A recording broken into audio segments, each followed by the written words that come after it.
Hello নমস্কার, আমি মল্লিকা কোলাঘাট থেকে বলছি। 5 জুলাই আজ সকাল 7টা বাজে।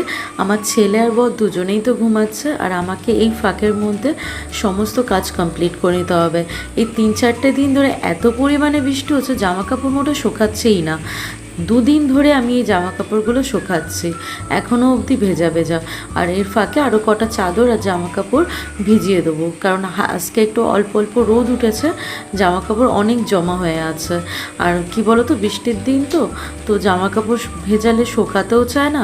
আর এইদিকে আমরা একটা জামা কাপড় একদিনের বেশি পরিও না, না ধুয়ে, কারণ ঘরে ছোট বাচ্চা আছে সেই জন্য।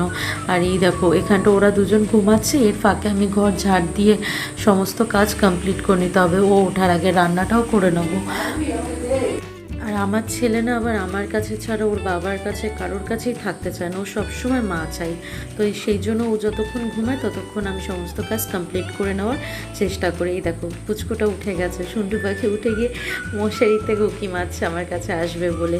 আর এর ফাঁকে না কারেন্টটাও চলে গেছে, তো আমি মশারি তুলছিলাম, তুলতে তুলতে দেখলাম কারেন্টটা চলে গেল। তো ওর বাবার পেটের উপর বসেছিল, তো ততক্ষণে মশারিটা তুলে বিছনা করে আমি ওর খাবারটা নিয়ে আসলাম। আর এখানটা দেখো বেচারা হাত পাকা দিয়ে হাওয়া খাচ্ছে, গরম লাগছে বলে। কি করছে? ইলুম ইলুম করে হাওয়া কি তো ইলুম ইলুম করে ইলুম ইলুম করে।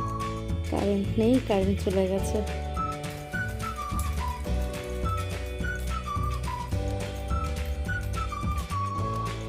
আমার সন্টু পাখিটার খাবার চলে এসছে, এবার বাবা তার খাবার খাবে।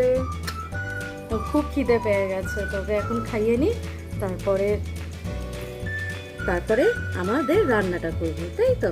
পাপাকে এখন খাওয়াবো, খাওয়ানোর পর তারপর আমাদের রান্নাটা করবো। সব সবজি টবজি কেটে রেখেছি, এবার আমার ছন্টুটাকে, আমার জানুটাকে আগে খাইয়ে নিই।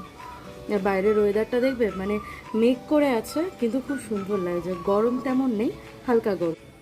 এটা হচ্ছে আমাদের পুকুর, এবার হালকা মেঘ করে আছে, সুন্দর লাগছে। টা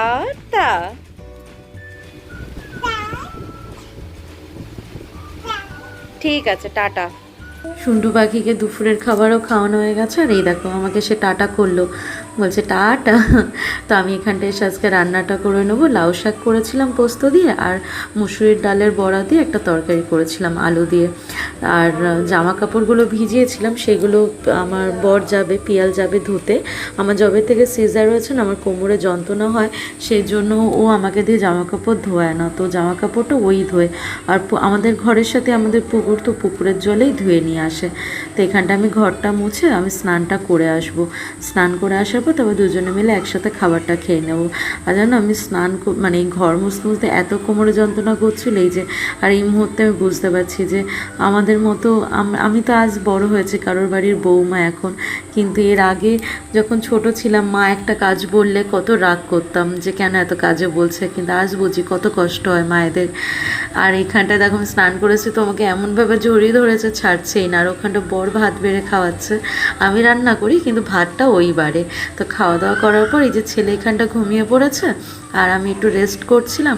আর এই দেখো পিয়াল হচ্ছে জামা কাপড়গুলো সব ধুয়ে নিচ্ছে। তো চলো আজকের ভিডিওটা এখানেই শেষ করছি, দেখা হবে তোমাদের সাথে আবার অন্য কোনো ভিডিওতে। সবাই ভালো থাকবে, সুস্থ থাকবে। আর ভিডিওটা কেমন লাগলো একটা লাইক বা কমেন্ট করে জানিও। লাইক কমেন্ট করলে না আমরা উৎসাহ পাই আরও ভিডিও করতে, ভালো লাগে যে হ্যাঁ তোমরা দেখছো ভিডিওটা, সাপোর্ট করছো বা তোমাদের ভালো লাগছে। আর এই যে জামা কাপড়টা ধুলো, দেখলে তো কত মেঘ করে আছে, আধা ঘন্টার মধ্যে বৃষ্টি ঝমঝমিয়ে, জানো তো। টাটা।